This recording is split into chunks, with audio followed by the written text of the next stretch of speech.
Welcome to episode 41, In Touch with iOS, a podcast for sharing tips, apps, and gear for iPhone and iPad, along with related technologies that get us using iOS in fun, productive, and meaningful ways. I'm your host, Dave Ginsburg, and joining me as a guest, Mr. Mike Potter from the For Mac Eyes Only podcast. How you doing, Mike? I'm doing great. How are you doing, Dave? Doing great. Glad you came back on the podcast. I think the last time you were with us, we were having some fun at the Apple Store.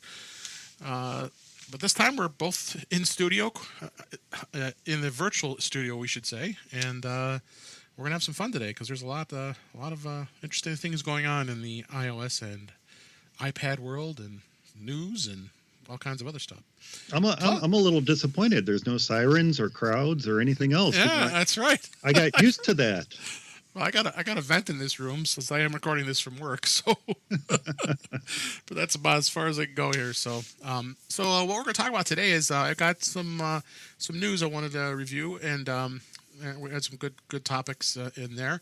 And then once we get through a lot of that news, we will hit some iPad tips, and I have a trackpad tip that our friend Allison shared out there.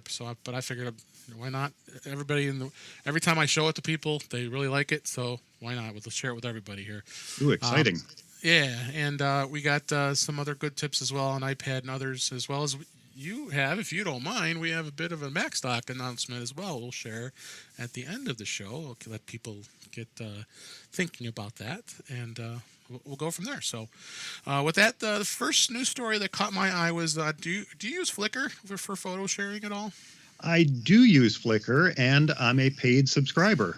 As well as I am, and this was an interesting thing that Flickr did, which I'm glad they did it. If anybody isn't aware, Flickr is now owned by SmugMug. Well, thank God, because Yahoo just kind of was not doing real well with it. They kind of let it coast, and then I guess they got got bought by Verizon, and now it's called Oath, and they in turn decided to sell off Flickr to SmugMug, which is a more professional photo program than Flickr is. But did you say Verizon is called Oath? No, Verizon called Yahoo is now called Oath. Really? Yeah. I had no idea. Yeah, it's crazy. It shows you how much I go to Yahoo. Yeah, well, yeah. Who wants to use Yahoo anymore at this point? So I gave you a mini history of Yahoo, if you liked it or not. So, but anyway, what was great about Flickr at the time, but maybe not so great, was the fact that they were giving 1 terabyte of space to everybody. Which, right. Think about it, that's a little crazy, and everybody in the world has been using that since, because they're backing up all these photos. Well, what Flickr is a community. You want to be able to go out there, be able to look at awesome photos, be able to share, be able to do all that stuff. But there's a lot of garbage out there, quite frankly. So that was in the free tier. But I was always a paid subscriber from the get-go, because I thought the Pro was worth it, and I supported Flickr. So now what they're going to be doing is, now the free tier, I believe, what did they say it was, is going to be... Well, the Pro version is going to be $49.99 a year, and you'll get unlimited storage. So not the 1 terabyte limiting, but unlimited. And you'll get ad-free browsing, all kinds of stats, and a community, and all the other fun stuff. The free accounts will be limited to 1,000 photos or videos, and so it's so you're not going to get anywhere near as much the flexibility it was before. So, what do you use Flickr for? Do you share a lot of your photos out there? Or? Well, quite honestly, I haven't actively used it for a while, but I have kept my Pro account active, and I was using it at one time for Mac Eyes Only, and keeping a little Flickr pool going for that, and things like that. But it's gone stagnant, and which mine did for a while. But I'm kind of excited now. Yeah, I am too. This is nice. Yes, a terabyte free to everyone was a little. It was extreme. Excessive. A little extreme. It was attracting people, just anybody in the whole world, just uploading whatever they felt like, and it just wasn't it didn't feel as a community as it should have been. So I'm happy with that. And if you go and sign up for a Pro account right now, they're offering 30% off. You'll only have to pay $34.99 for your full year membership. I already had a membership that was already renewed for a whole another year, so I said I'm going to go do that now. So I'm good for 2 years now. So I'll be good until November of 2020. Yeah, you can use that on the renewals, right? Yes, you can. Yeah, so it was only $34. I mean, what a bargain! And all that storage space, my gosh. So I'm pretty excited about it. So we have a link in the show notes to what Flickr did on their website, and it gives all kinds of great information about it. But yeah, do you have any other comments about the Flickr? I think it's great. No, I think this is a good move in the right direction, and I wasn't quite sure what SmugMug taking over Flickr was going to mean for it. Yeah, because they are ultimately two different services. SmugMug was always billed as a pro level service and charged accordingly, and then to take over Flickr, I wasn't quite sure what that was going to mean, but it looks like they're going to be treating it right. Well, and we won't talk too much about SmugMug other than the fact that SmugMug is probably more a professional service. I mean, because it's expensive. I think it's something like $200 a year or something like that. So if you're real serious into photography, I think the SmugMug is perfectly fine for your use. But I'd still have Flickr as another option. So, as far as iOS goes, they have great apps on both the iPhone and the iPad. I don't know if they have one on Apple TV. I have to check, but both apps work really well. And what's great about the Flickr app too is you actually can set it to sync all your photos to Flickr from your phone. So if you want to have another place to back up your photos besides iCloud, there's another great option for you. So I'm real excited. I hope to see that SmugMug will spend some more time for development of the apps and make the community even better. I think for sure the Yahoo sign-in is going to go away in January, so that's good. We can get rid of our Yahoo accounts, never need a Yahoo account anymore. I can let it go into the go to the pasture. So that's about the only reason I've kept my Yahoo account, and I presume we can still use it to log in. Currently, you have to use it, yes. Yeah. But it's going to go away. They say in January they're going to convert everybody over to a standard Flickr account, which I'm pretty excited about. So, but that's Flickr. Other discussions I want to talk about a little bit. It was just the iPad Pro. Which iPad do you have, Mike?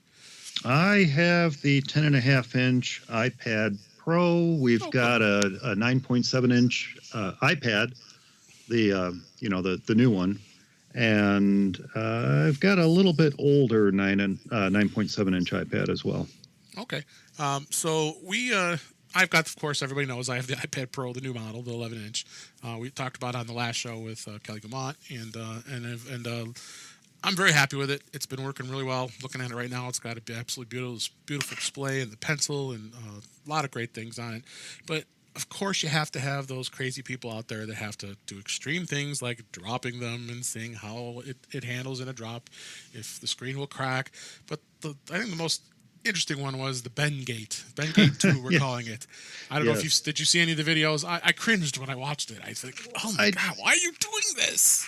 I did. I mean, seriously, who's going to do that? Now, there were some folks who commented and said that they had some issues with it bending when they just kept it normal usage in their backpack.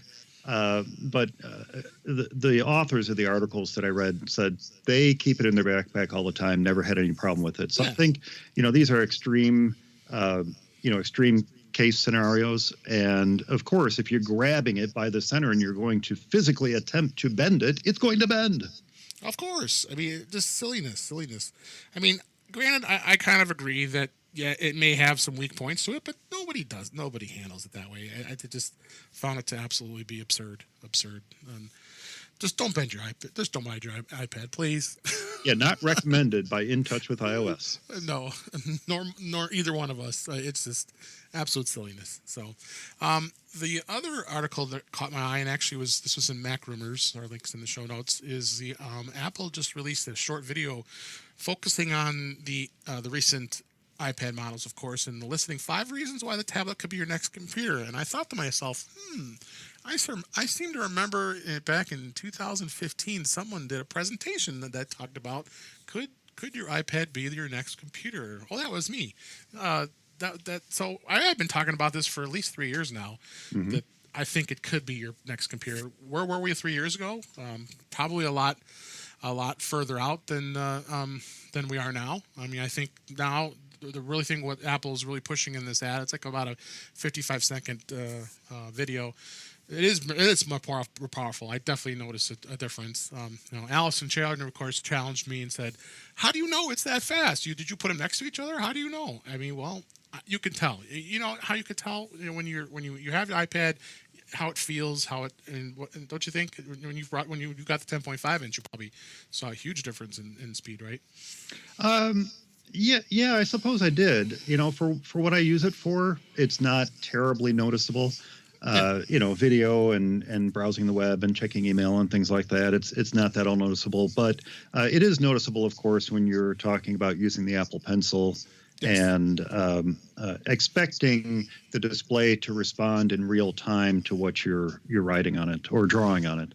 And right. and that's something that the iPad Pro does really, really well. And I did encounter a little bit of lag with the new iPad. Did you? Okay, A all little right. bit, a little bit. So, but that's they have 5 reasons that they're spouting out of those things, and that was one of them is the first thing they'll say is the performance. But the Apple Pencil 2 is, and Adam Christensen calls it the number 2 pencil, which is funny. Yeah. Is pretty awesome. It really is. I love the tap. The double tap on the pencil itself.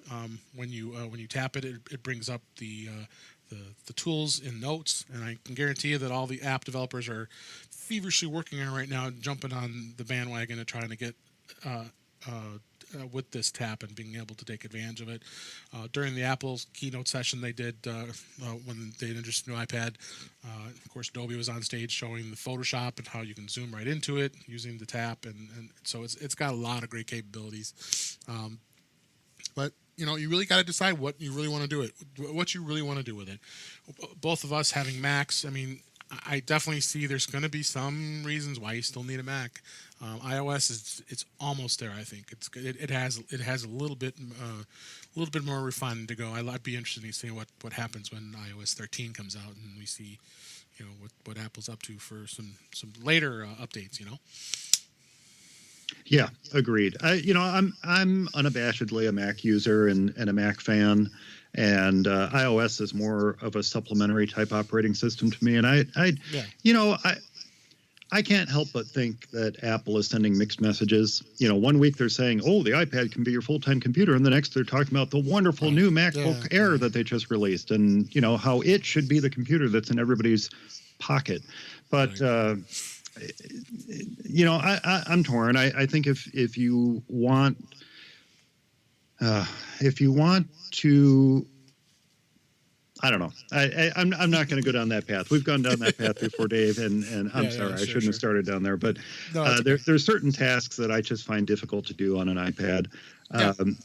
However, it is an excellent day-to-day computer if you're talking about something like a client of mine just traded in an old Android tablet, and I got him a new iPad, the 9.7 inch with a Logitech keyboard on it, and it makes the perfect daily computer for him when all he wants to do is browse the web, check his email, and compose the occasional Word document. Oh, for sure. It's excellent for that. The biggest problem for him really is getting used to the cloud storage versus the local storage. But other than that, he took to it pretty quickly. And I would even dare say that he took to it more quickly than he did when he got the Android tablet, which I was around to help him with that a number of years ago as well. It does make a great daily computer, just not for me. Depends on who. Yeah, you and I are very much power users. I like both. So it'd be hard for me to convert 100%. I might try. I'll try again at some point, see how it goes.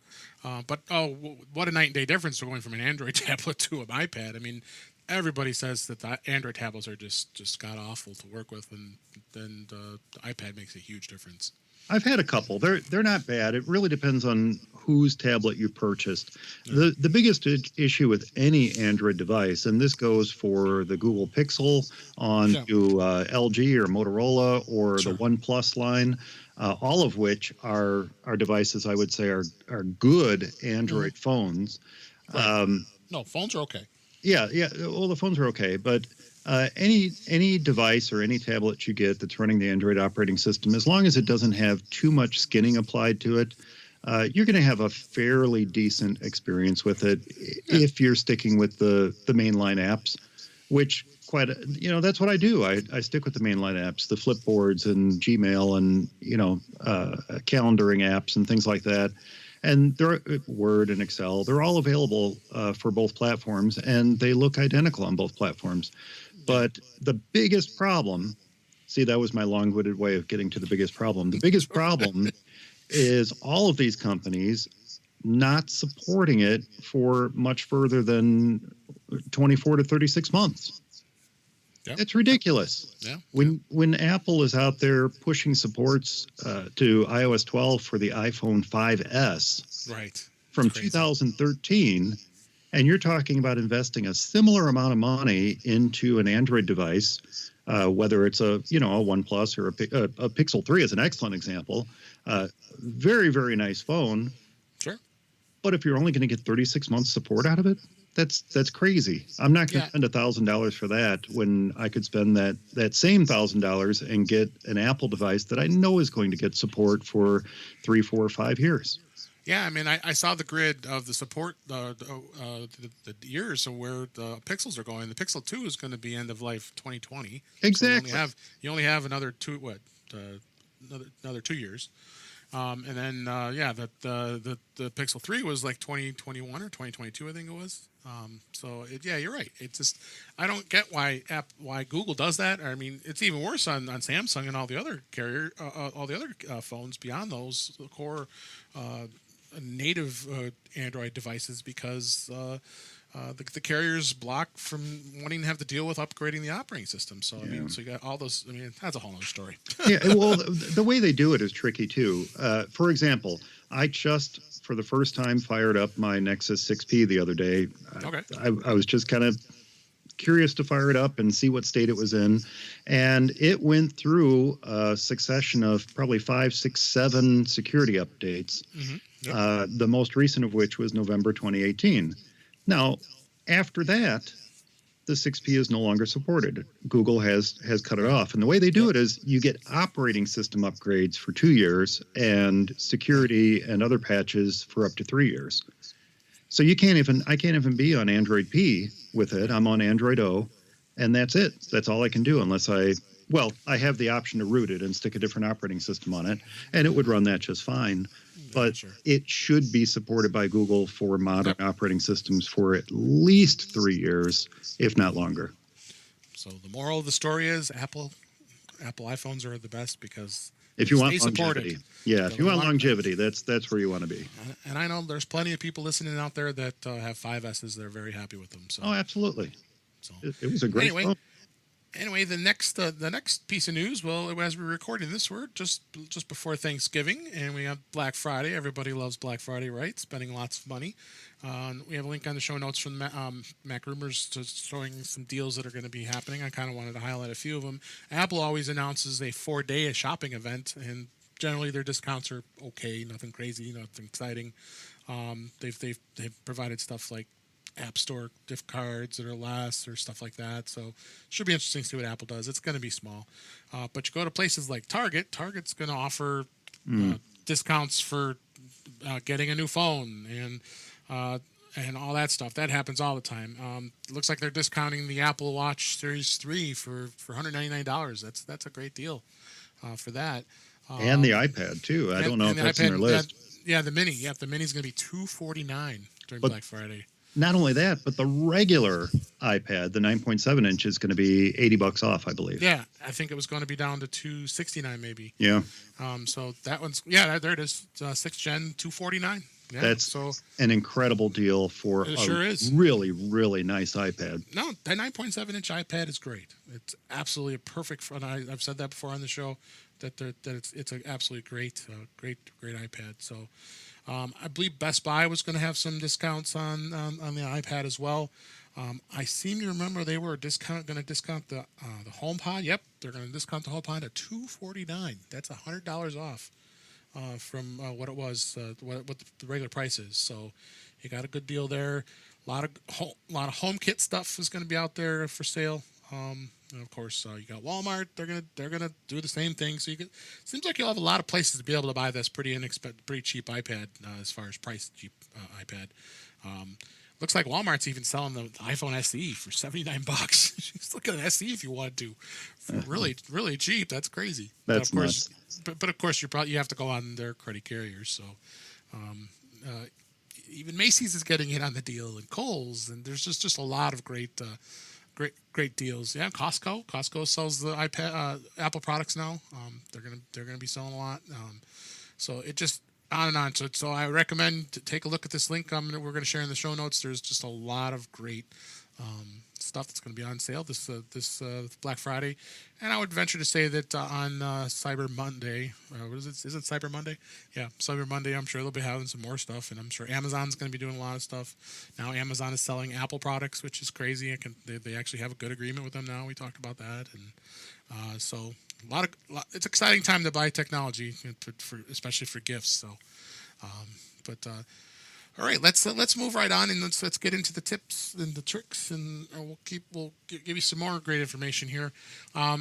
This tip, actually, I had talked about this because I was on Chit Chat Across the Pond with Allison Sheridan the last week, and I did 20 of my top tips on that show, but I didn't want to repeat myself. So, but I wanted to grab off one tip that she actually shared with her folks out there. It's a trackpad for iOS. Were you aware of this, Mike?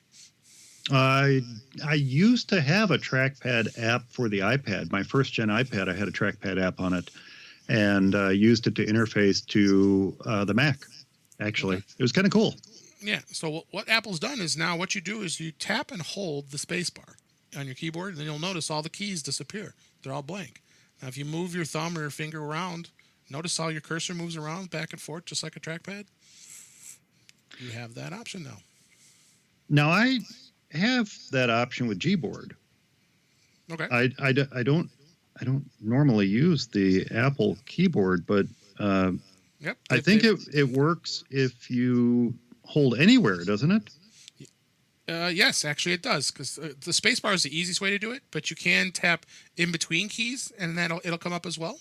Yeah, it's good for aligning that cursor just perfectly. Oh, yeah. And you know what? Now that I'm playing with it, I think the Apple one works better than the Gboard one. Yeah.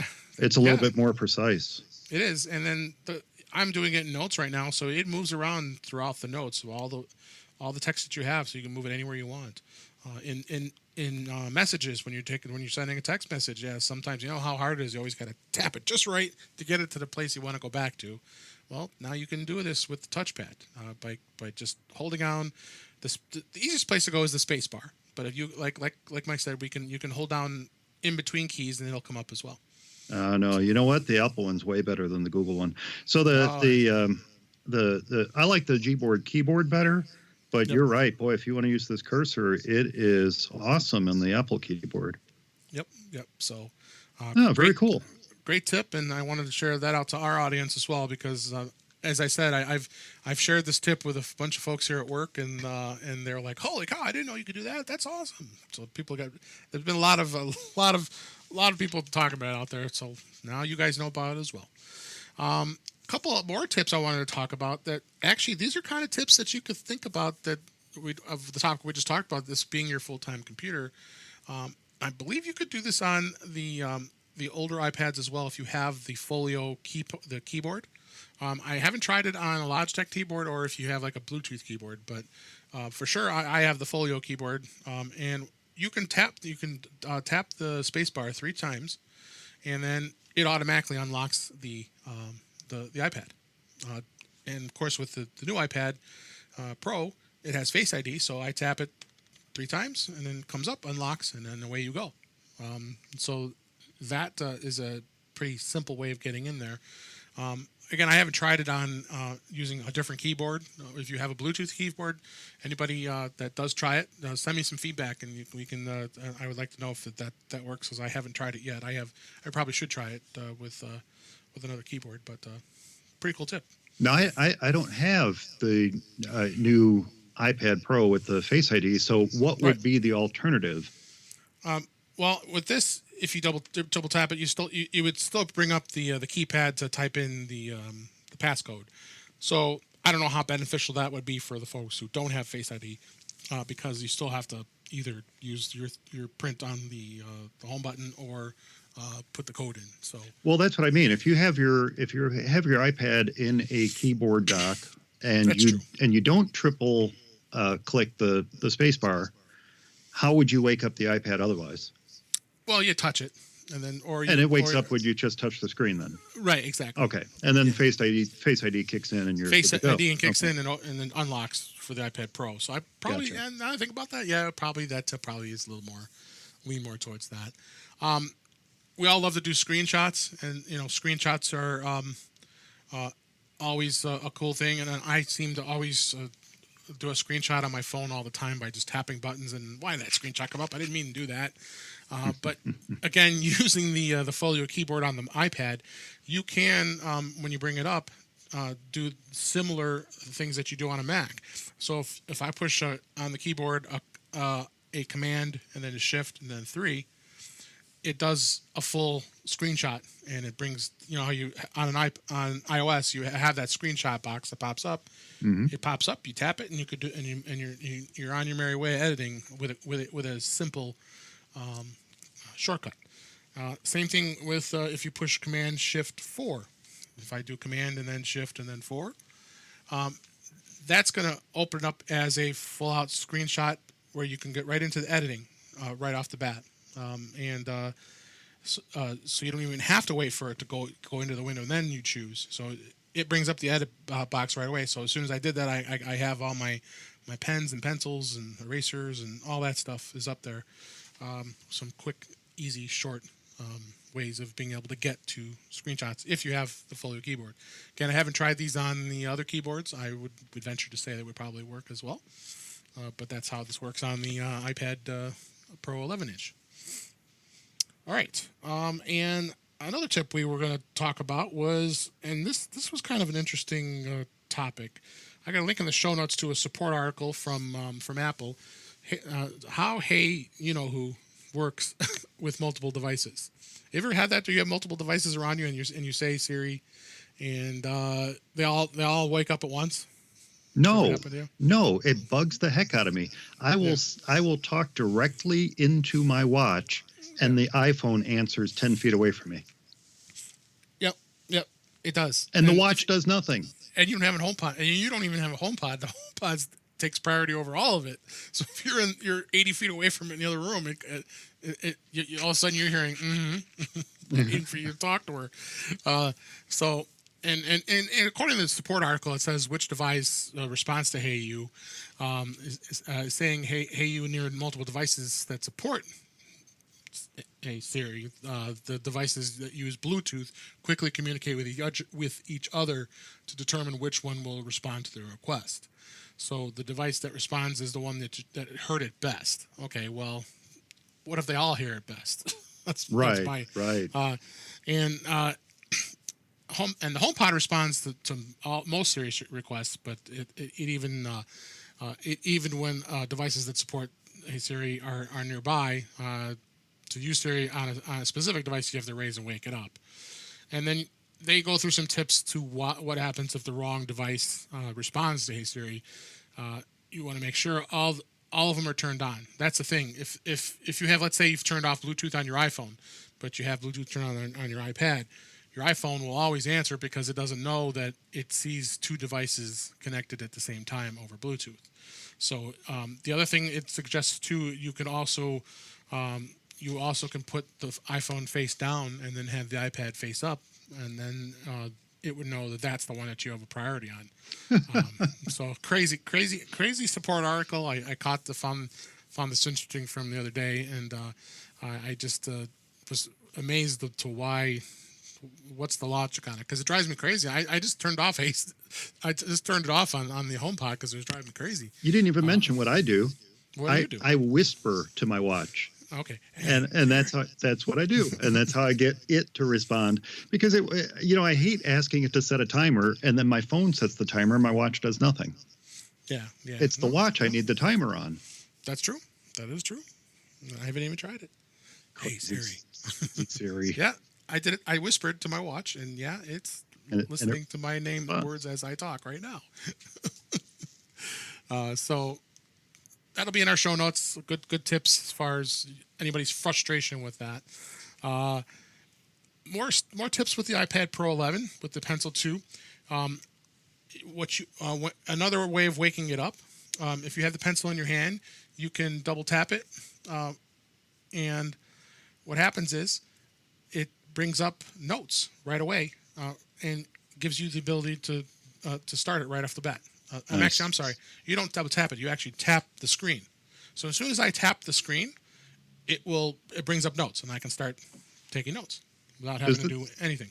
Does that work with the pencil in the old generation? I thought it did, but I can't remember. I can't remember either. I haven't tried this because they mentioned this as a tip for the new iPad with the new pencil, but no, we'll have to try that and get back to you on that. So yeah, mine's upstairs. Otherwise, I'd try it. And then the other thing I wanted to talk about, I wanted to actually hear your thoughts on is, of course, the iPad has now been converted over. It's no longer a Lightning connector. It has a USB-C, and lots of ways of charging now. I'm finding it interesting to see how I can get things charged. I went out and bought I never had one before because I never really cared about charging my iPhone on my Mac. So they always had that Lightning to USB-C cable. So I bought that. So you can actually plug in your iPhone into the iPad and it'll charge it, which is pretty cool. It also will do that with the AirPods. With the Apple Watch, if you have an adapter to USB-C on it, you can plug that into the iPad if you wanted to charge it in a pinch. It's just interesting. And what was your thoughts? What did you think when Apple made that announcement about the USB-C? USB-C is a great way to go. I'm a little confused that they spend so much time and effort on creating and promoting Lightning connectors, which still work really, really well, and then switch over to USB-C. I guess I'm not confused by it. I understand it, but it seems to make sense to stick with Lightning. The utility of being able to charge my watch or phone by the iPad, why would I do that? I'm just draining the iPad and I'll have to charge it later. I don't know. Does the iPad have inductive charging? I thought it did. Does it? Because that would make a difference. I mean, if you can set it on a charging mat, and then you can simultaneously charge your watch or phone or something off of that, I guess that's okay. But if you have a relatively recent phone, that also has inductive charging, and so does the watch. So I don't know. I'm trying to figure out a use case scenario for it. And it's clever to be able to do that, but I don't know about the functionality, if it's if it's something that makes sense or not. But other things I'm very excited about is the fact that you can plug it into a display. Now if Apple unlocked that USB-C port and said, hey, you can connect up an external hard drive, or you can connect up, then I'd be a little bit more excited about it. The external display, I can do that now. So yeah. But it does work with 4K, and it works with 4K displays, which I thought was kind of cool. There's also I've just seen this on MacRumors that someone just took an iPad Pro and turned it into a Mac Mini display using the Mac Mini with the Luna display adapter. I did see that. That's cool. If anybody's not familiar with the Luna display adapter, it's a small little adapter that plugs into your Mac, and it'll turn the Mac into a wireless way of sending a signal to your display and being able to show things on there. And of course, with the Mac Mini being headless with no keyboard, mouse, or monitor, that is pretty cool. So I thought it was kind of exciting that Apple did that with being able to hook up to a monitor. At least I felt it was. How practical will that be is another story. But no, it's been pretty exciting so far. I have actually liked the iPad Pro so far. I've had it for a few weeks, and been pretty happy with it. Did you get 12.9 or 11? I went with 11, and I was tempted to get the 12.9 as I talked about last time. But I'm happy with my decision because I like the small display. You look at it, the 12.9. Trust me, if you remember, I had the first gen Yeah. 12.9. It was huge. It does not look anywhere near as huge as it did with this new model now. This new model now actually looks a lot smaller, but even though it is a 12.9-inch screen, maybe it's an illusion, but I thought it was kind of cool that I was able to that display was actually smaller. So I was tempted. Yeah, I think if you're going to take the approach of making it your daily computer, the 13-inch, I'll just round up, the 13-inch makes a lot of sense. The 11-inch, though, as a supplementary device, I think, or 10.5-inch in my case, I think is just perfect. It's absolutely the perfect size to carry around, and the display is plenty large enough. In fact, I kind of think the 9.7-inch is plenty large enough, but in the Pro line, I think the 10.5 or the 11-inch is just that perfect sweet spot. I like it. I'm happy with it. I'm glad I made the choice. And in fact, I decided I wanted to have another case for it because sometimes I don't want to bring the keyboard with me. I got the folio cover too. So then there's no keyboard. Sometimes depending on how I'm traveling, it doesn't feel it was that too terribly expensive to do that. So went with that, and then didn't have to buy. The only other cool thing too is I didn't have to buy an adapter because the same AV adapter for the MacBook Pro works on the iPad. I mean, so because it's USB-C, of course, and I don't have to buy a USB to a USB-C adapter to plug my thumb drives in for photos, so it's all one adapter now, that's finally Apple. You finally did something smart. There's my aha moment, Dave. There is my aha moment. I have my little portable case where I carry all my dongles along with me, which, by the way, my dad thinks I made up the word dongle. No, I've been saying dongles since he's like, you're just making that up, Mike. I'm like, no, I'm not making that up. This is a real thing. Anyway, so I have my little portable traveling case with all my dongles in it. And my aha moment just now, as you said that, is, if I had the new iPad, I would only need one set of these adapters. Right. Perfect. Apple's actually reducing the number of dongles I need to carry. That's amazing. Yeah. Now, is it worth $1,000 to me? I don't know. No, I already have the others. So, and that's what the debate I gave last time, and I'll rehash that debate again because I know people are always asking me, is it really worth it? Well, it really depends on what your application is. Like you said, you had a client that just wanted a simple iPad to be able to just get on the internet and check email and simple functions. That 9.7 is perfect. It's like a perfect sweet spot for, and again, the deals that they're going to have is even better. So, if you are higher power user, you're a higher power user, you want a really nice display. A lot of the fun things, the pencil obviously makes a difference. Well, I mean, you can get the first series pencil for that 9.7 too. Mm-hmm. So that's why it's even better of a deal. With all that money you're going to save on the iPad, now you can put the money towards the pencil because the pencil $90 alone. So even when you pay $349, you're still paying over tax on you almost close to $500 for that iPad. So that's some savings alone. But yeah, the iPad itself is I think it's a nice device, but if you're just going to be watching Netflix and doing occasional surfing the internet, don't waste your money. If you already have a 10.5-inch model like you have, keep it. I mean, they're still selling it. It's still a good model. There's no rhyme or reason why you have to switch. So. Yeah, I was going to mention that when you were talking about the Black Friday sales. I have the Apple Watch Series 3. Right. As nice as it is to always have the latest and greatest, I'll tell you, those Apple Watch Series 3s that are going to be on Black Friday sales are great deal.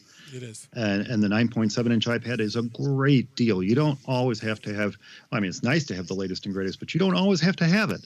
And the Series 3, short of just a couple, in my opinion, relatively minor features, although admittedly features that could be life-saving if it's on the, if it's being used by the right person, relatively minor features. I think the Series 3 is an excellent choice. True. So, but with that, I wanted to talk a little bit about Macstock, and you just sent out an email to people on your mailing list, so I guess I'm going to be the first podcast to get to announce this. I believe, is that true? You are, yes. You will be the very first podcast to get to announce this, depending on how quickly you edit and release. This is going to get released soon, before Black Friday, so people can find out about Black Friday. So, I'm excited. I've been obviously excited for Macstock for 2019, and I want you to tell everybody about what you are offering for this for this exciting time coming up. Yes, this will actually be Cyber Monday. This is going to be a Cyber Monday sale, not Black Friday. Yep. So Smart. that's important. It's one day only. It's Monday, November 26th. So in my newsletter, I kind of talked about a lot of the firsts that we had at Macstock in 2018. It was the first time we themed the conference. It's the first time we had a keynote speaker. Bob Levitas did an excellent job. It was the first time we experimented with a digital pass for folks who couldn't make it out to the conference. And I also threw in there was the first time we had game night, which was a huge success with fun. the folks who went to it. Yeah. And then I also mentioned it was the first time we had a robot on stage. It was actually almost fell off the stage. Yeah, it was almost fell off the stage, but it was a telepresence robot. It was under the control of Larry O'Connor, the CEO of OWC. He was taking part in Tim and Guy's My Mac game show, and he used this robot to bring himself to Macstock from I think he was in Austin, Texas. I'm not sure. I think that's where he was. And so I thought, what better way to wrap up this wonderful year of firsts, but to have the first ever Cyber Monday sale. And that's what I'm going to do. So there's a couple caveats to this. One being, we don't have the schedule yet. We don't have the speaker announcements yet. We don't have the final roster of events that are going to happen that weekend. But if you've been to Macstock before, or if you know someone who's been to Macstock before, ask them. Every year has gotten better and better, and I don't think 2019 is going to be any different. And what I'm going to do is for Monday, November 26th, one day only, the 2-day weekend pass, which is normally $249, is going to be $100 off. That's going to make it $149. What a deal! It's a great deal because it's not going to be repeated. Even the early bird sale is not going to match this price. So if you have the opportunity, if you're thinking about coming to Macstock, if you'd like to come to Macstock, I should say, this Monday, Cyber Monday, is the absolute best time to get your 2-day weekend pass. Now, I can tell you a couple things about it.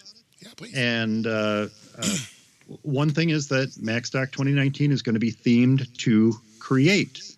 Now, 2018 was productivity. This year, the theme is 2019. The theme is going to be create. What that means to you and what it means to me and what it means to the folks who attend is going to be a little bit different to everyone. Right. And I'm super excited to find out how the speakers will approach that topic this year. I'm going to give everybody free rein. I'm just going to ask them to submit a proposal that fits within that theme.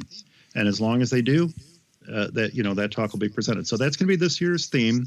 I'm fully planning to have another keynote session again. I've got my feelers out to someone I'm hoping is going to respond positively on that. We're going to have all Saturday and Sunday morning sessions. We're going to have deeper dive sessions in the afternoon again. And there's also I'm going to say a 90% chance we're going to have a special presentation at the end of the day on Saturday. That's still up in the air. I'm not going to know for sure. Long time yet. Until the end of January, early February. But as long as all the cards fall into place, we're going to have this extra special presentation at the end of day Saturday. We've got the My Mac Game Show quiz is scheduled again for this year. All this stuff is subject to change. We're going to bring back the Macstock Swap Trading Zone. People seem to still like that. That was fun.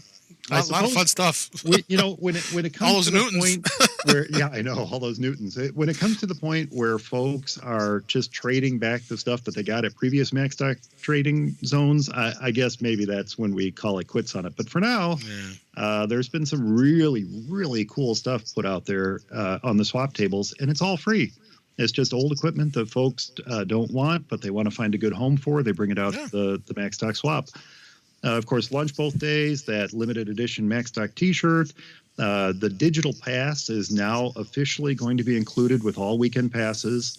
Awesome. And of course, weekend pass holders are going to get bonus swag again this year. So lots of really cool stuff lined up. And we can't forget Barry Folks, Midwest Mac Nickel. Don't forget Barry. Barry really got the ball rolling in 2015. Yep.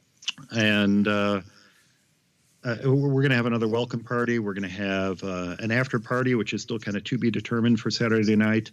And he has confirmed that late night game night's going to be back again, too. So it's going to be another great weekend. And if you'd like to come, this Monday is going to be the best time to get it. And all you have to do is, and you can put this in the show notes, Dave. I will. MacStockConferenceandExpo.com/Cyber Monday 2018. And that's going to be all day Monday, $100 off the ticket. And after Monday, price goes back up again until the early bird sale starts in late January, early February. So we'll start hearing more and more about things as they come into play. I can't wait. I got some writing to do for you for a proposal for my next presentation. Hopefully I come up with something good, and it will be definitely. I think I can be creative with an iPad. Yeah, I would think maybe you could find something to fit in there. Yeah. So, but yeah, no, I'm super stoked, and I'm glad we timed this so you come on the show, and I got to be the first podcast to announce it, and we got to get that out there to everybody else and make sure that we're going to that website, and we definitely will have it in the show notes. I'll get this out. If you're listening to this, obviously you know that it's out there, so you have to jump on it and take advantage of this discount. That's a steal. $149. You just can't beat that. Yeah, so, I was trying to think. I don't think we've, other than the first year where it was only one day, I don't think we've ever had a 2-day pass sell for that low of a price. No, never. So you have no problems here, and I'm hoping that everybody that's listening is going to go and buy their tickets right away. So with that, did you have any other thoughts about anything related to that you've been doing with iOS or with I'll put you on the spot, but with your iPhone or iPad? No, the only thing that we've got planned in our household is to get my wife a new iPhone. And now that the 8 Plus is in the refurb store, I'm a little torn. I was pretty sure we were going to get her the 10R. I think the 10R is just a phenomenal phone. It is. And, it really is. It's just that perfect blend of old and new, and it comes in yellow. I mean that's right. We talked about this. That's a key determinator with my wife. It comes in yellow, and she's kind of excited about that. So I think we'll probably lean towards the 10R. But there's a good chance that we may just say, look, an 8 Plus is a fantastic phone, and, we're going to take advantage of the refurb store. Now, I did notice if anyone shops the refurb store, they recently redesigned it. Yep. I actually find it a little bit more difficult to navigate, quite honestly, because it's not as easy to tell. I look at the MacBook Pros because I'm in the market for another one now, and it's not as easy to tell what year the MacBook Pro was released unless you click through it.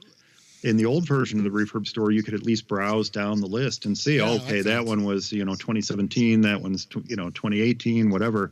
Now you actually have to click through each one, and that's going to make the process a little bit more difficult to go through. But the 8 Plus, as soon as they announced them on the refurb store, sold out right away. Yeah, I see they're gone. Yeah, you can still get some 8s on there. So. Yeah, I think that always determines it, right? If you're shopping refurbished, if they don't have what you're looking for, you got to go new. Yeah, I remember they announced that there was they redesigned it, but I hadn't gone on here yet, and I was like, holy cow, this is quite a difference. They even have HomePods out there now. I mean, Yeah. so they got Apple Watches. They have iPads, Macs. Even iPod Touches are still out there. So I mean, yeah, they're selling a lot of stuff. That's good. I'm glad Apple is staying on with these refurb products because you can save some money on this stuff. And you know what? I've had really good success with the refurbs. I mean, I bought a number of Macs and I was very happy with them. And I think I might have bought an iPad. I can't remember, but they do give full 1 year warranty on it, and you can buy AppleCare on them too. If you want to. Yeah, that's the key. Not only do you get that 1 year warranty, but you can also purchase AppleCare, which really tells you how much trust they put into their refurbishment process. It's not, it's not like Timmy's used Macs or anything like that. They actually, Timmy. I just picked Timmy. I wasn't even thinking of Tim Cook. Timmy's used Mac store. But anyway, they really put a lot of time and effort into making sure that when you purchase an iPhone, or I remember back when you purchased used iPods, that they specifically told you they not only put a new skin on it. I mean, it's not the skin that the person had when they bought the thing. They put a new skin on it and a new battery. And they do the same thing with the iPhones as well. It's a new battery and everything. So it's a nice refurbishment process, and you get to save $100, $200, $300 in the process. Oh, I'm so glad you brought that up. As I mean, because I've always told people that I think it's, especially for iPhones and iPads, it's a great deal, and they always seem to have some good stock. Sometimes the pricing isn't as good. So I just looked and saw in the Apple Watch. I don't know if anybody wants to spend $419 for a Series 2. That's a little pricey, but for the most part, I think it's got some great stuff out there in that store. So, thank you for bringing that up. So, with that, let's wrap this up, and I will close us out here. And I would like to tell everybody thanks for listening, and we hope you're more in touch with iOS and more in touch with iOS after hearing this episode. Subscribe to our podcast in your favorite podcatcher, and show your friends how to find us on the Apple Podcasts, the Google Podcasts. We're on Stitcher Radio. We're even on Spotify and on TuneIn. Email your questions and comments to feedback@intouchwithios.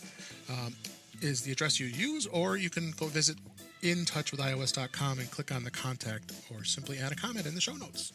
We're looking forward to bringing you more useful information in future episodes. I'm Dave Ginsburg, and you can find me on Twitter @DaveG65. And Mike, tell everybody how they can get a hold of you and find you on social media or anywhere else. Oh my gosh, how much time do we have? You can find me at formaceyesonly.com. That's the podcast. It's now in its 12th year, 13th year. We started in 2006.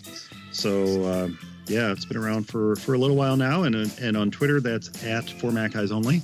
And then of course Macstock. So the easiest way to get to that is macstock2019.com.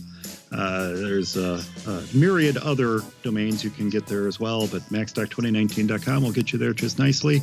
And on Twitter, it is @MacstockExpo. So, I'd love to hear from you. And of course, if anyone comes out to Macstock, I'd love to meet you too. Me as well. All right. So with that, we hope you subscribe to future episodes, and thanks for listening.